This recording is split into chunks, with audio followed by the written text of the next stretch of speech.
I'm trying to build people up. I'm trying to armor their mind. I'm trying to get them the belief, because this world we live in is tough. It will beat you down. The world in the life that we live in is the ultimate competitor. It will try to take you out. It will find your weakness and it will just hammer you. If I can help you build belief, build confidence to the point where nothing can hurt you because you know exactly who you are. So I always tell people, a lot of people, man, how do you do what you do? At the end of the day, I ask myself one question: can I take one more step? And usually the answer is yes. So if you can answer that question and not take another step, that is real failure. That is real quitting. So a lot of people can take one more step, but they choose not to. I don't know if you can take 2 steps. You got to answer that question after you take the first step. But I can always take one more step. So if I choose not to, that's on me. And I got to live with that. Failure is the ultimate thing, man. I failed so many times before. And that's why I don't look at failure anymore as failure. I look at it as my first, second, and third attempt. What do you think most people get wrong about motivation? They think it's a permanent fix. They think it's something that is a constant. They think that maybe once I get it, I'm going to hold on to it. And that's the thing about that I was telling you, that I always talk about. Nothing is permanent. Nothing is permanent. And a lot of times you have to learn to perform without motivation. You have to learn to perform without purpose. You have to learn to perform a lot of different things. And that's what people think. They think I need to have this motivation to work out, to study, to be better. So if they don't have it, they just don't fucking do it. And that's where you fail. You have to learn to train your mind well beyond motivation. If you have motivation, that's great. That's some kindling to the fire. All it takes is a little bit of fucking spark, you can burn the whole forest up. But motivation, you have to learn to exist without it. You have to learn to be, you have to be your best self when you're least motivated. And that's the tricky part about all that shit. Motivation is just a word. You have to have these different things in your mind on where you want to go and know that motivation is not going to get me there, because I'm not going to always be motivated. What works for me is that everyday resume, the things I know I've accomplished, the things I know I've done, real hard work, the real calluses on my mind, the real calluses on my hands.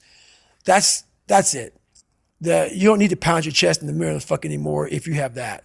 It seems like, especially with confidence, right, or self-esteem, there's a relationship between confidence and competence. Mm-hmm. So what you're looking to do is try and have what you believe that you can do be ahead of what you can do. Right. Now, you're not looking for it to be delusional. You don't want it to be able to believe that you can do something like fly, right? But you need to have a relationship between the two. But what people are asking for is for their confidence to be so far ahead of their competence that, or without having even been competent at anything in the beginning. And that's just delusion. That's fantasy. Right. Well, I believe that you have to build belief.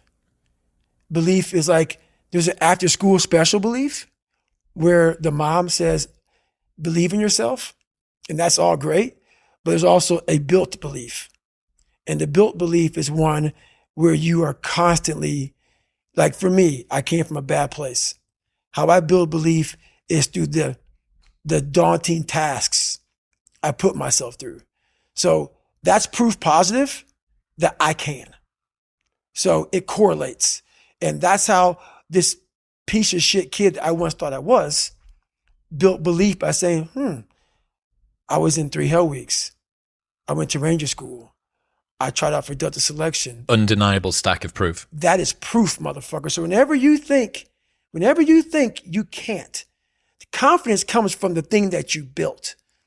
You must build belief. You must build confidence. It can't be like, hey, I'm going to go knock that shit out. You got to look over here and say, I can knock that shit out. It's belief, and it's built on what you put in to yourself. Another friend sent me a message this morning knowing that we had this big thing that we've been working toward for a long time today. He said, Nietzsche said, I know of no better life purpose than to perish in attempting the great and impossible. The fact that something seems impossible shouldn't be a reason to not pursue it. That's exactly what makes it worth pursuing. Where would the courage and greatness be if success was certain and there was no risk? The only true failure is shrinking away from life's challenges. Nailed that one also.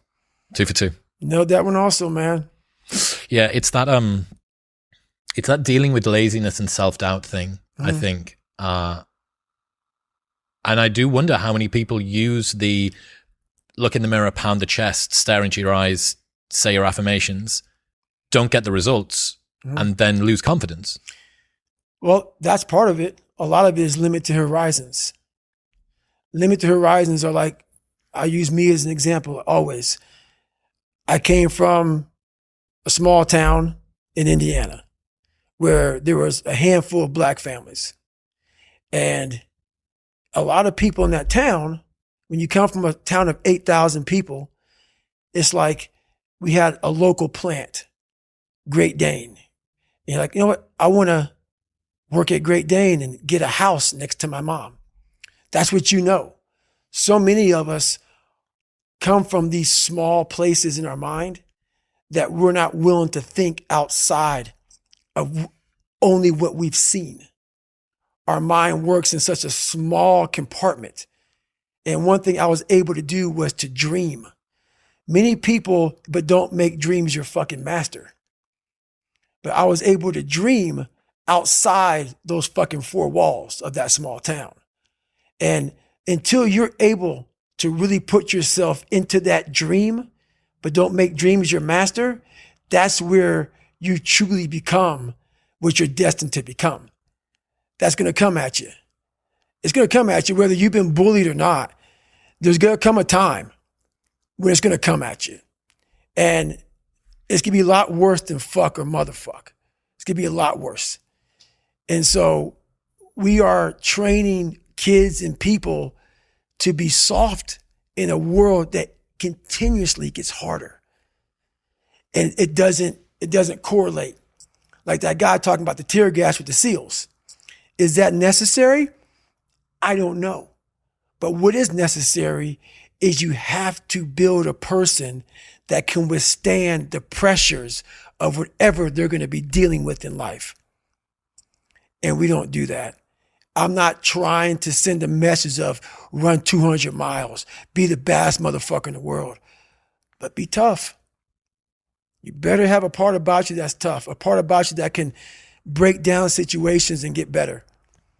And break down situations very quickly within some trauma in your life, some devastation in your life, because it's going to come. The devastation, the trauma is going to come, and you can't allow that to become a Jersey barrier. It can't be a Jersey barrier. It has to be something that you can maneuver through very quickly and move forward. That takes a lot of toughness. Well, you know, people need to have purpose to get up. They need purpose to perform. You need to get to a point in your life where there's nothing on the docket.